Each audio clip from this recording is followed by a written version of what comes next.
Amigas y amigos, es un placer tenerlos de nueva cuenta con nosotros en esta que es la primera emisión del año de Semana 21.2. Le damos la bienvenida junto con nuestros mejores deseos para esta nueva etapa que inicia. Por nuestra parte, renovamos el compromiso de mantenerlos informados del quehacer legislativo y cómo este enriquece la vida de todos quienes habitamos la Ciudad de México. Con gran intensidad reiniciaron los trabajos legislativos en la Comisión Permanente del Congreso de la Ciudad de México. ¿Y quién mejor que Germán Martínez para que nos cuente lo que ocurrió en los últimos días? Hola Germán, bienvenido. Hola, ¿qué tal, Feli? Es un gusto saludarte y comenzar el año con mucha información legislativa. Pues esta semana uno de los temas que más llamó la atención fue que la diputada Elizabeth Mateos propuso reformar el Código Penal para el Distrito Federal con el fin de prohibir la comercialización de juguetes bélicos, es decir, que tengan características similares a cualquier arma real en su forma, dimensiones o colores. Lo anterior con el propósito de garantizar el acceso de niñas, niños y adolescentes a una vida libre de violencia, promoviendo así la cultura de la paz y bienestar para la sociedad. De acuerdo con la propuesta, los juguetes bélicos pueden generar un esquema de normalización para actos no pacíficos, ya que al jugar con ellos podría no distinguirse el riesgo latente que representa portar un arma de verdad. Será la Comisión de Administración y Procuración de Justicia la que se encargue de dictaminar la iniciativa, que en un inicio propone sanciones de hasta 2 años de prisión a quien comercialice con este tipo de juguetes. El Congreso de la Ciudad de México exhortó a las personas titulares de las 16 alcaldías a que instalen durante este mes sus respectivos consejos para el acceso, conservación, desarrollo y fomento cultural de conformidad con lo previsto en los artículos 27 y 28 de la Ley de Fomento Cultural de la Ciudad de México. La diputada Indalí Pardillo Cadena presentó el exhorto durante la sesión de la Comisión Permanente y detalló que los consejos de las alcaldías son los órganos asesores cuya función es coadyuvar en la planeación y seguimiento y evaluación del programa de gobierno de la demarcación territorial en materia de cultura y de derechos culturales. También durante la sesión de la Comisión Permanente de este miércoles fue aprobado un exhorto a la titular de la Secretaría de Salud, la doctora Oliva López Arellano, al titular de la Agencia de Protección Sanitaria, el doctor Ángel González Domínguez, y al titular de la Secretaría de Movilidad, el maestro Andrés Lahoz, para que realicen acciones de verificación y de inspección de las ambulancias que se encuentran circulando en la capital, lo anterior a fin de evitar las llamadas ambulancias piratas. El diputado José Martín Padilla Sánchez señaló que la falta de regulación de las unidades que atienden emergencias en la capital del país y la escasez de las ambulancias por parte de las instituciones públicas contribuyen al alza de servicios no verificados por las dependencias competentes. El legislador señaló que esto ha ocasionado el surgimiento de ambulancias pirata que no solo prestan servicios de salud precarios, sino que además son tendientes a abusos como costos excesivos e incluso han ocasionado accidentes de tránsito, por lo que urgió a realizar inspecciones a las ambulancias para garantizar que éstas cumplan con la regulación sanitaria y el personal especializado que favorezca a que los pacientes cuenten con una atención médica prehospitalaria segura y confiable. La diputada Polimnia Romana realizó un pronunciamiento respecto de los hechos ocurridos en Six Flags el pasado 30 de diciembre, cuando un usuario denunció en redes sociales que sus amigos sufrieron un acto de discriminación por darse un beso dentro del parque de diversiones.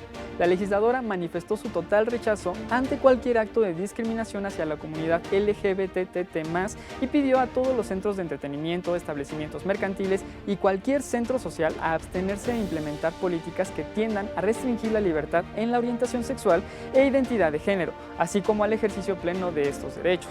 La Comisión de Bienestar Animal del Congreso de la Ciudad de México realizó una mesa de trabajo virtual con el fin de ampliar el debate sobre la iniciativa que busca prohibir las corridas de toros en la capital.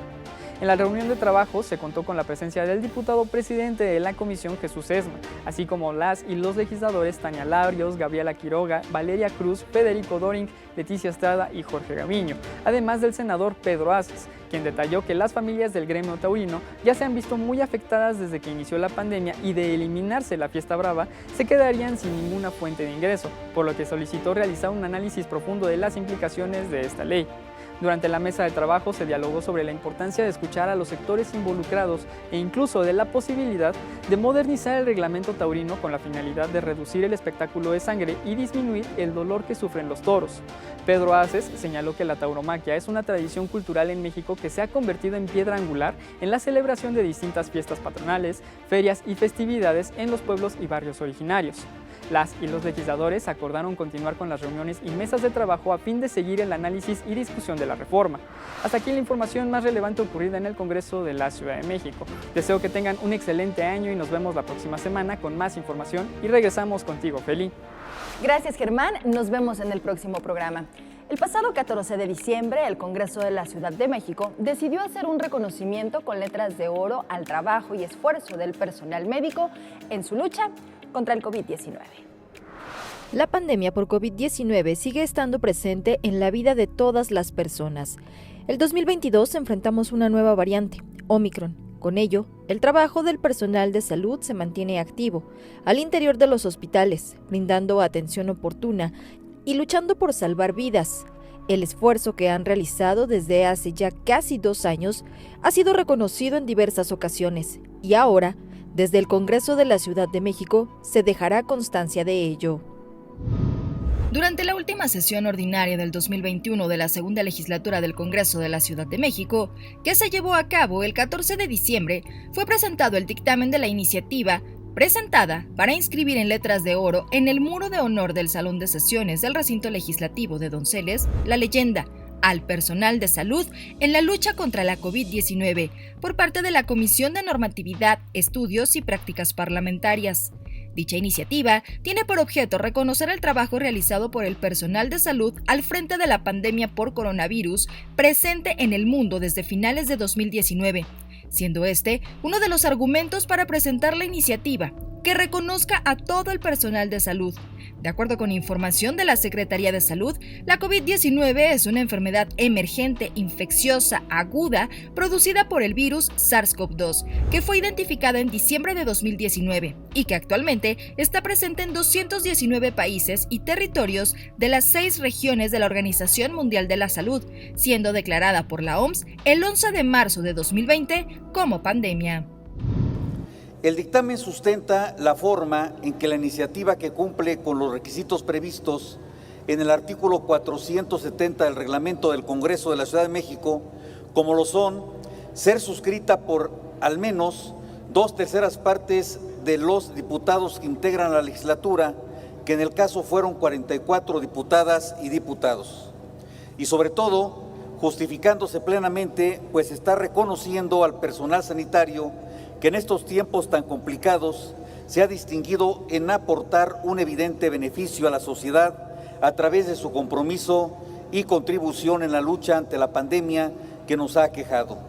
Son innegables los estragos excepcionalmente trágicos que ha causado el COVID-19, resultando en millones de contagios y miles de pérdidas humanas ante lo que el personal sanitario ha hecho frente. Miles de contagios, entre ellos donde en un periodo de 18 meses se contabilizaron al menos 4.057 defunciones de trabajadoras y trabajadores de la salud, entre especialistas en medicina, enfermería, odontología, laboratoristas y empleados de unidades médicas. Su lucha en la preservación de la salud en la población ante esta pandemia es un acontecimiento histórico de primera trascendencia en nuestra sociedad. Por ello es que se propone aprobar esta iniciativa.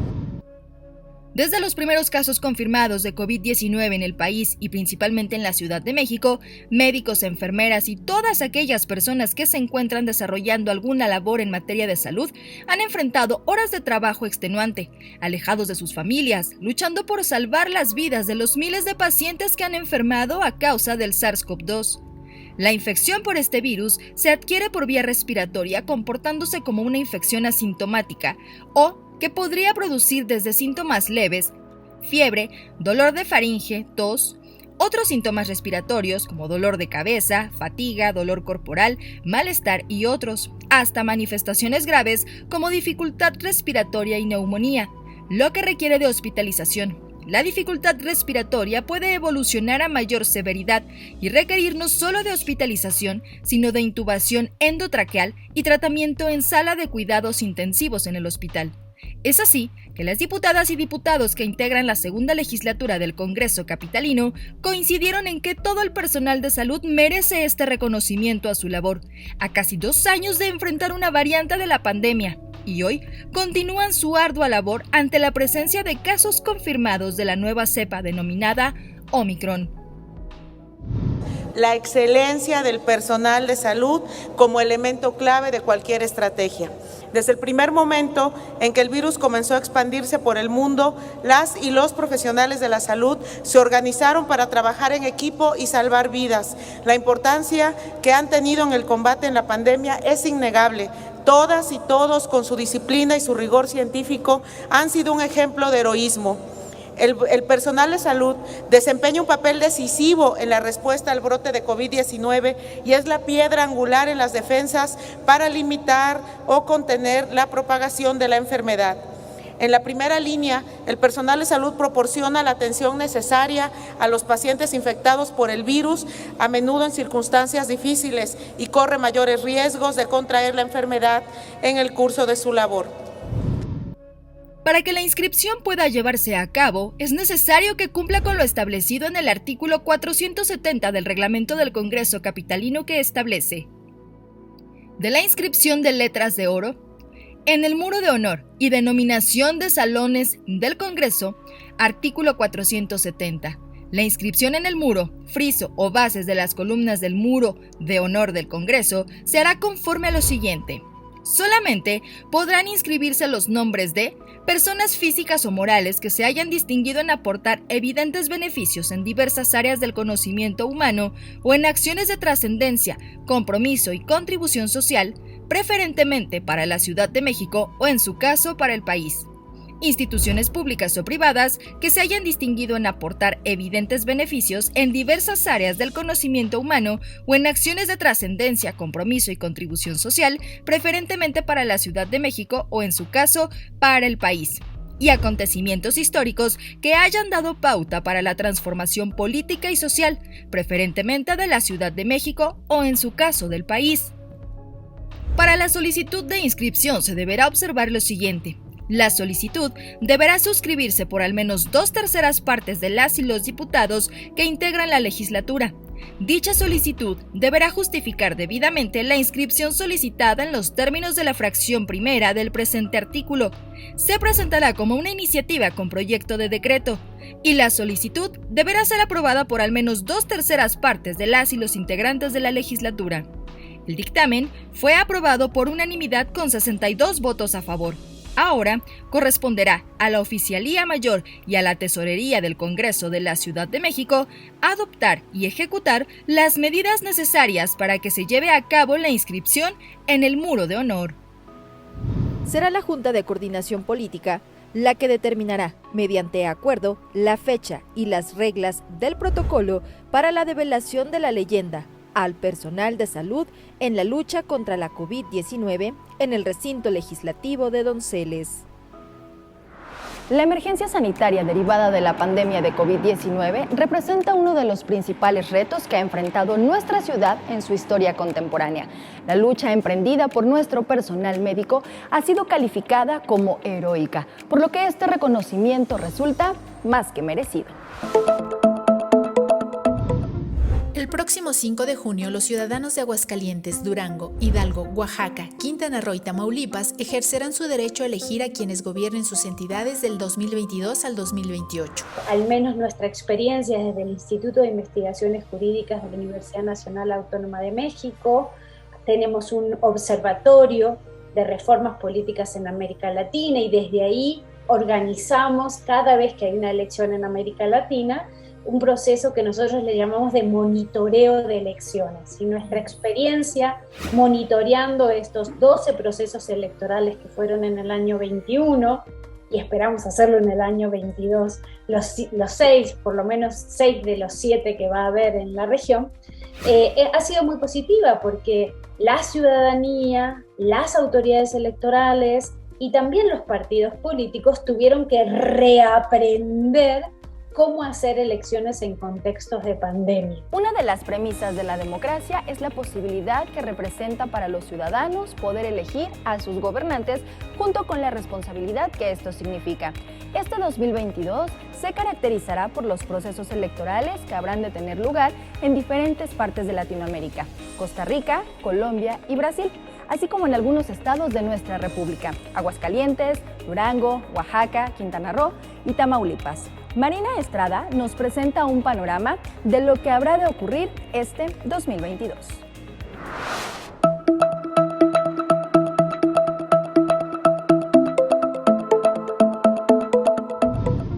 El próximo 5 de junio, los ciudadanos de Aguascalientes, Durango, Hidalgo, Oaxaca, Quintana Roo y Tamaulipas ejercerán su derecho a elegir a quienes gobiernen sus entidades del 2022 al 2028.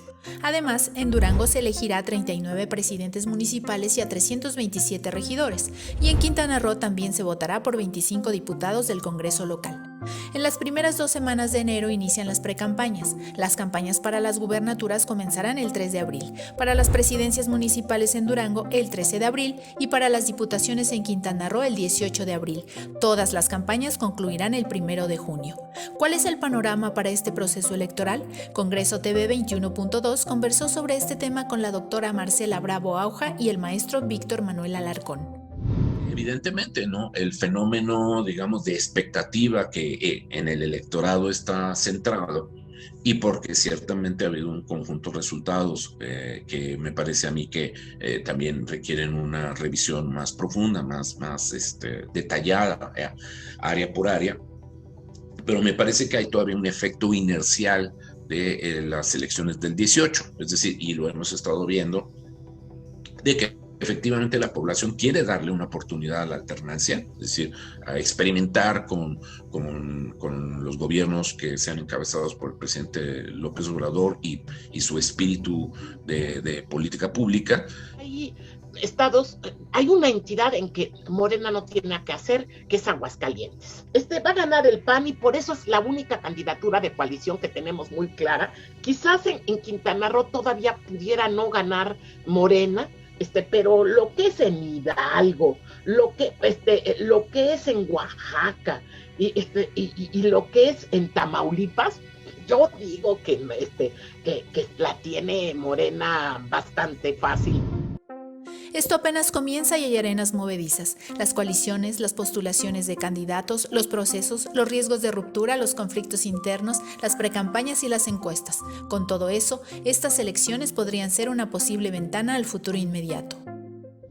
Van a dejar ver qué tanto se está consolidando, se está extendiendo o retrocediendo el realineamiento experimentado en México a partir del 2018 con la llegada de López Obrador al poder. Igualmente saber qué tanto es profundo el cambio que se está dando. Se va a poder ver también qué tanto se está desgastando este gobierno. Recordemos en 2016, en el 2015 todavía al PRI le fue bastante bien y en el 2016 empezó esta debacle. Entonces, ver qué va a suceder es bien importante. Las coaliciones hasta el momento se mantienen así. La coalición PRI-PAN-PRD ha dado a conocer que irá en conjunto en Hidalgo, Tamaulipas, Durango y Aguascalientes, sopesando que en solitario no alcanzarían los votos necesarios para ganar. En tanto, para Oaxaca no han definido su postura y para Quintana Roo, por lo pronto el PRI ha decidido competir solo. En el caso de Morena, se presume ruptura en Aguascalientes, donde PT y Verde no lo acompañarían. Morena logra una coalición total al estilo de PT Verde, ¿no? Por ahí hubo dudas si el Verde iba a ir en Quintana Roo o el PT en Tamaulipas, pero finalmente entiendo que sí van a ir. Y Nueva Alianza en aquellas entidades donde todavía existe. Del otro lado de las posibles coaliciones PAN-PRI-PRD, definitivamente Oaxaca y Quintana Roo no va a ser posible, y en Oaxaca pues era también evidente porque pues pareciera que el PRI le está entregando el estado a Morena. Todavía yo veo posibilidades de que la coalición PAN-PRI-PRD tenga problemas en Durango y Hidalgo, porque ahí hay un enroque de intereses del PRI bien interesante en el sentido que Hidalgo se retira el PRI. Ante este escenario, ¿cómo se ve a la oposición? Yo creo que también ahí hay un problema de déficit organizativo de la oposición. Es decir, creo que la oposición, independientemente de que ahorita de manera intuitiva ha buscado coaligarse, por lo menos los tres principales partidos, PRI, PAN, PRD, y la estrategia de tratar de presentarse como una suerte de tercera vía por parte del Movimiento Ciudadano, pues creo que no son suficientes, ¿no? En los momentos actuales como para contrastar y para suponer que van a o que están constituyendo verdaderamente una alternativa. Muy débil, ¿no? Muy débil. No hay todavía en 5 de las 6 entidades, todavía no es claro quién va a ser el candidato de los partidos cuando van solos, como es el caso de Quintana Roo, Oaxaca, o de la alianza, ¿no? Todavía no queda claro. O sea, una oposición que tiene Morena es muy débil. Actualmente Aguascalientes y Tamaulipas están gobernados por el Partido Acción Nacional, Durango y Quintana Roo por la coalición PAN-PRD, en tanto Hidalgo y Oaxaca han sido gobernados por el PRI. En este juego también participa Movimiento Ciudadano, aunque hasta ahora no se ha dejado ver. Lo que ocurre en estas elecciones de 2022 en México, sin duda, permitirá también tanto a los partidos como a los ciudadanos delinear los posibles resultados rumbo a la elección presidencial de 2024. Digamos, una evaluación de orden general a lo que está haciendo el presidente de la República y el efecto que eso genera en las entidades federativas, por un lado, pero por el otro también es un reto para la oposición, como usted bien lo señala, en términos de decir, bueno, si la oposición realmente quiere tener posibilidades, ya no para estas elecciones del 22, pero sí pensando en que si el experimento que tuvieron de coaligarse tuvo algunos resultados que ahorita se va a volver a expresar, con que se vuelven a coaligar estas 3 organizaciones, pues eso también les hará tener que pensar si esa es la única forma de enfrentar a Morena en el 24. Creo que también tiene que ver, como dije yo, la evaluación de los gobiernos locales, de los gobiernos estatales, con historias muy particulares. El nivel subnacional no es en chiquito el nivel nacional. Además de México, también habrá elecciones en Costa Rica, Colombia y Brasil, donde se elegirá presidente. Actualmente en América Latina están ascendiendo los gobiernos de izquierda, fortaleciéndose a finales del año pasado con el triunfo de Xiomara Castro en Honduras y Gabriel Boric en Chile. ¿A qué se debe que hoy América Latina afiance su mirada hacia la izquierda? En este momento sí, porque se están agotando las opciones de la derecha, pues ahora sí que por obvia lógica, ¿no? Es decir, insisto, no es que sea el mérito de la izquierda. A lo mejor voy a ser muy polémico con lo que estoy diciendo, porque mucha gente piensa, no, es que la izquierda es moralmente superior a la derecha.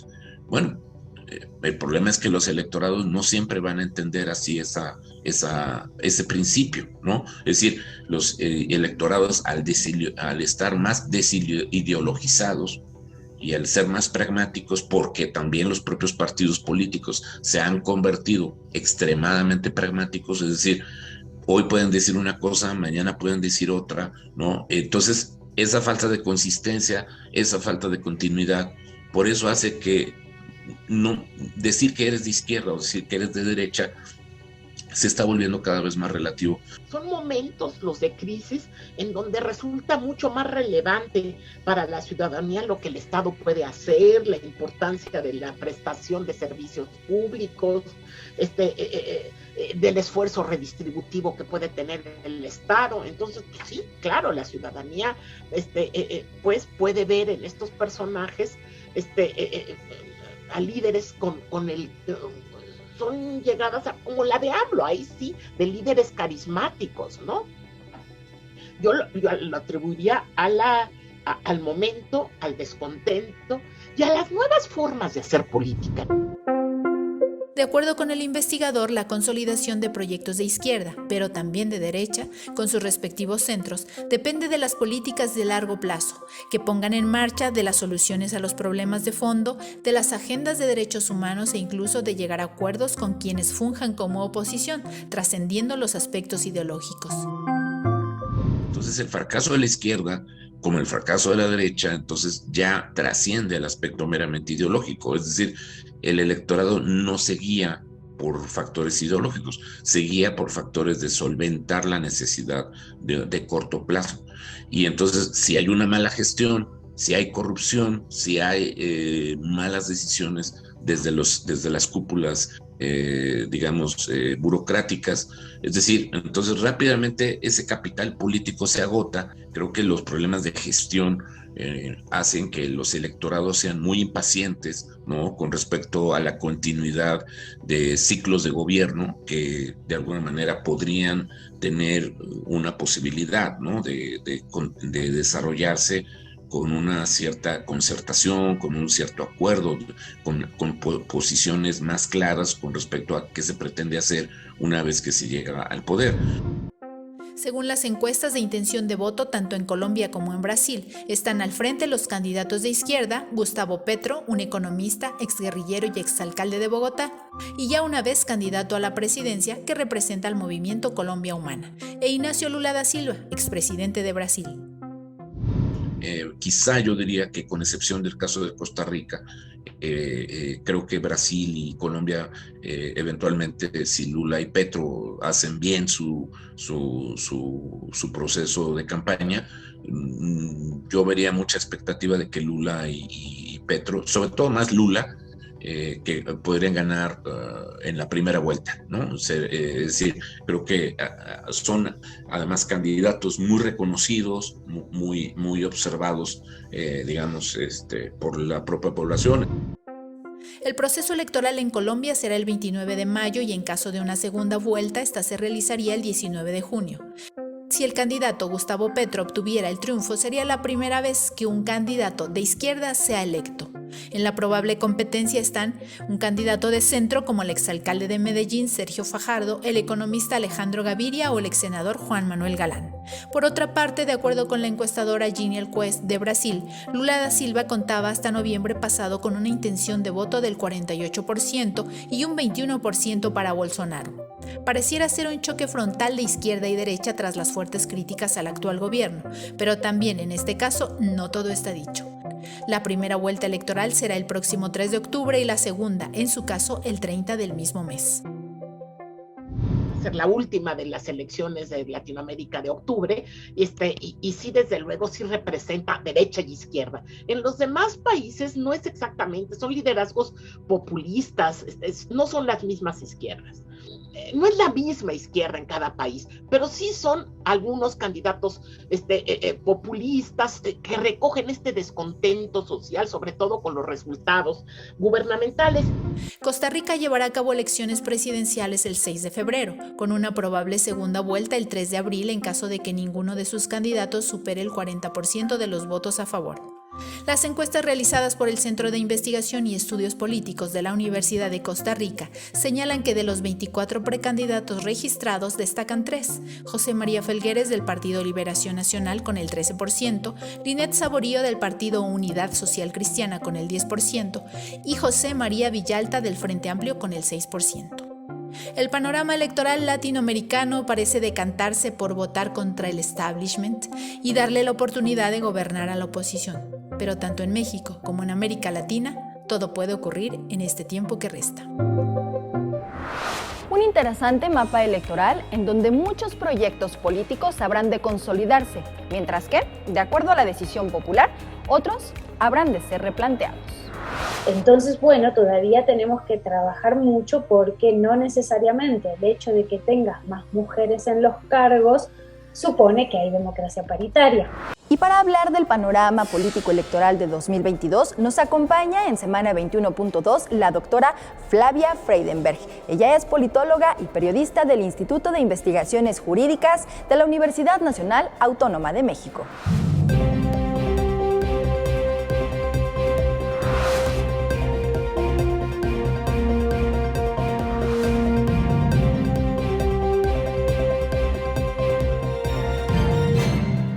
Hemos llegado ya a la entrevista de Semana 21.2, la primera de este 2022, y es un placer y un gusto enorme para mí que esta ocasión nos acompañe la doctora Flavia Freidenberg. Ella es especialista, es politóloga, es periodista, pero además es una persona muy interesada y que trabaja, por supuesto, constantemente y que nos dará a conocer sus posturas sobre el ambiente político que se vive en Latinoamérica, que es una de sus principales ramas de expertise. Así que, doctora, gracias por acompañarnos, estar con nosotros en Semana 21.2. El gusto es mío, muchísimas gracias a ustedes por la invitación. Sin duda alguna, pues hemos estado viendo un sinnúmero de cambios políticos en distintos países de Latinoamérica, doctora, que se da cuenta pues de estos cambios con las elecciones, que es precisamente la participación ciudadana la que nos da pues muestra de lo que hoy en día buscan los ciudadanos en cada uno de los países. ¿Cómo se encuentra actualmente este mapa electoral en América Latina? Bueno, querida Feli, venimos de un año muy intenso en términos de elecciones porque ha habido una gran maratón electoral, un ciclo de elecciones, 12 países hicieron algún tipo de elección durante 2021 y nos espera un 2022 también como un laboratorio, digamos, de elecciones porque 7 países de la región van a celebrar elecciones durante este año y además haber aprendido a hacerlo en época de pandemia y hubo que repensar cómo hacer elecciones en contextos de pandemia y la evaluación es muy positiva en ese sentido porque al menos nuestra experiencia desde el Instituto de Investigaciones Jurídicas de la Universidad Nacional Autónoma de México, tenemos un observatorio de reformas políticas en América Latina y desde ahí organizamos cada vez que hay una elección en América Latina un proceso que nosotros le llamamos de monitoreo de elecciones y nuestra experiencia monitoreando estos 12 procesos electorales que fueron en el año 21 y esperamos hacerlo en el año 22, los 6, por lo menos 6 de los 7 que va a haber en la región, ha sido muy positiva porque la ciudadanía, las autoridades electorales y también los partidos políticos tuvieron que reaprender cómo hacer elecciones en contextos de pandemia. Sin duda alguna es importante y también estas transformaciones que se dan, como bien lo decía, pues venimos conviviendo con esta pandemia que nos ha obligado sin duda alguna a reestructurar cada una de las actividades y la cuestión político-electoral, vaya, no se queda fuera. Nosotros tuvimos elecciones el año pasado, hoy ya tenemos pues a estos nuevos funcionarios, ¿no? Asumiendo sus cargos y ya entrando en materia, que sin duda alguna pues nos deja mucho que aprender la pandemia, pero también del trabajo que tienen que hacer las naciones en un tema tan importante, ¿no, doctora? Como es la cuestión de la salud, que va, por supuesto, de la mano con las políticas que se tienen que implementar en cada uno de estos países. Después de haber evaluado 12 procesos electorales, de haber estado muy pendientes de qué era lo que estaban haciendo las autoridades electorales, lo que nos dimos cuenta era que era posible hacer elecciones en época de pandemia. Los análisis muestran que, salvo excepciones como República Dominicana al inicio de estos procesos electorales, la mayor parte de los países no tuvieron como un disparo, ¿no? de contagios por hacer elecciones. Las autoridades electorales de América Latina trabajaron muy bien, el Instituto Nacional Electoral y los OPLES, en el caso mexicano, articularon toda una serie de protocolos, ¿no? Como 12 protocolos que establecían maneras de cómo hacer las cosas para intentar evitar, en la medida de lo posible, la mayor cantidad de contagios. Así que yo creo que las autoridades electorales en la mayoría de los países de la región se sacaron buena nota en esta evaluación que hemos hecho respecto a su papel el día de las elecciones.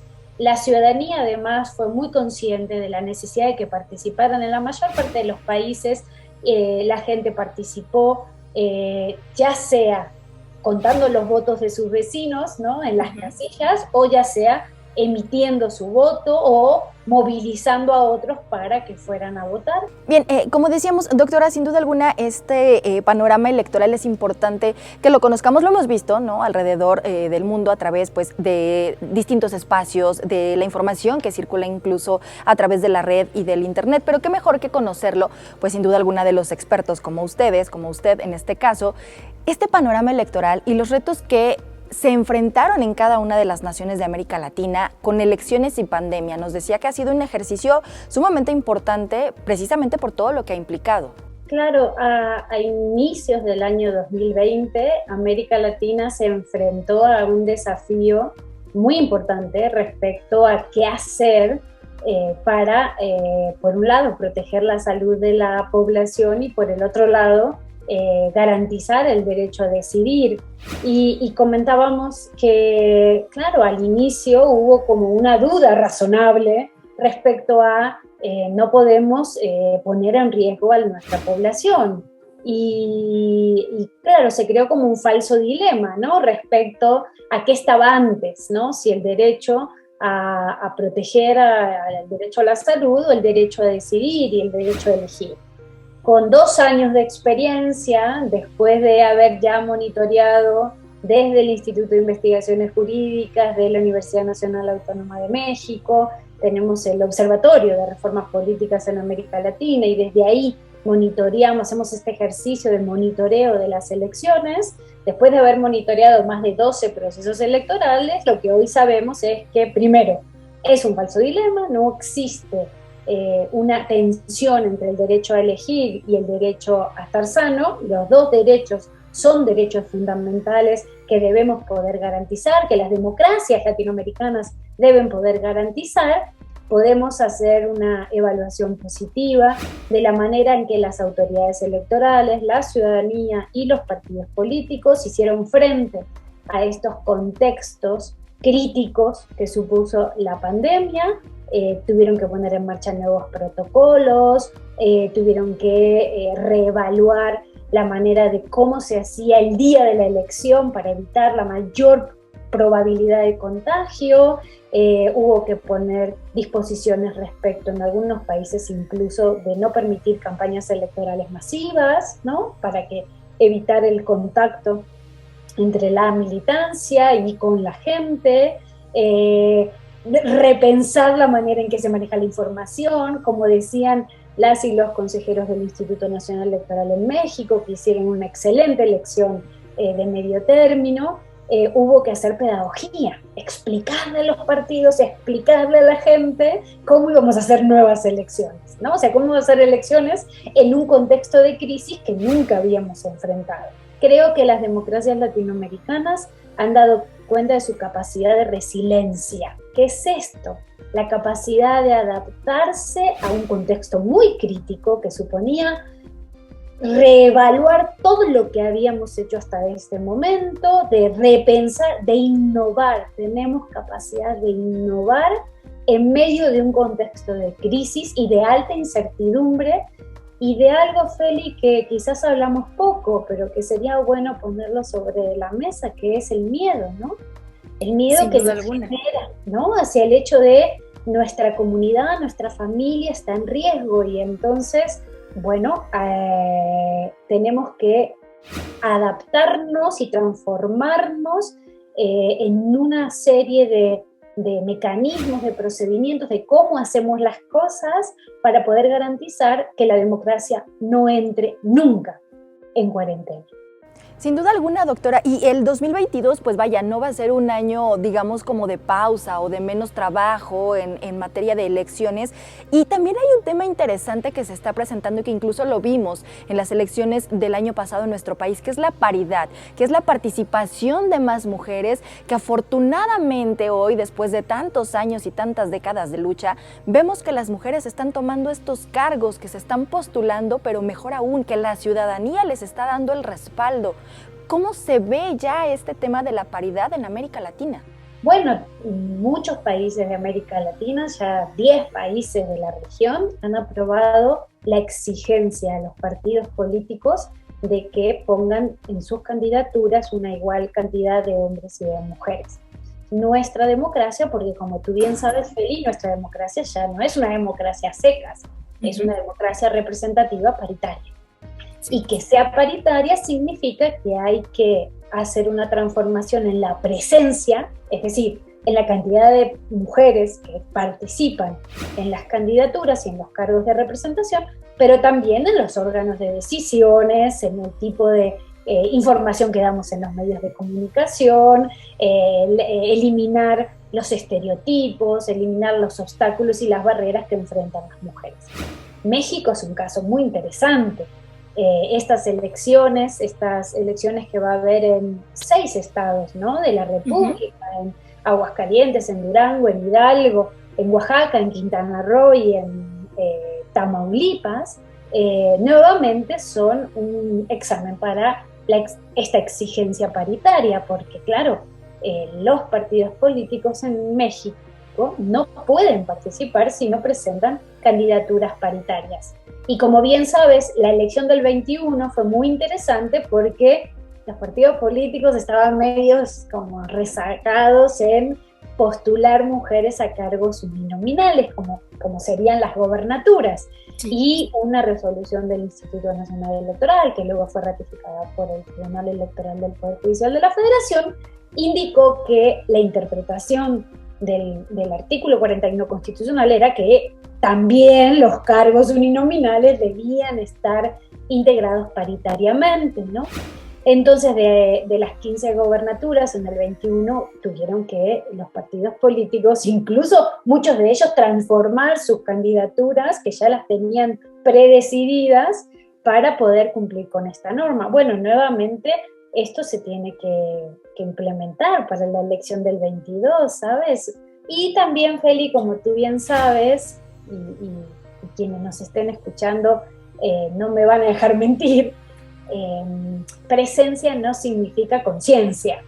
Es decir, no necesariamente todas las mujeres comparten esta visión de la necesidad de transformar y despatriarcalizar el poder, ¿no? No todas las mujeres son feministas, ni todas las mujeres luchan por la igualdad. Esto es una decisión, una elección, ¿no? Entonces, bueno, todavía tenemos que trabajar mucho porque no necesariamente el hecho de que tengas más mujeres en los cargos supone que hay democracia paritaria.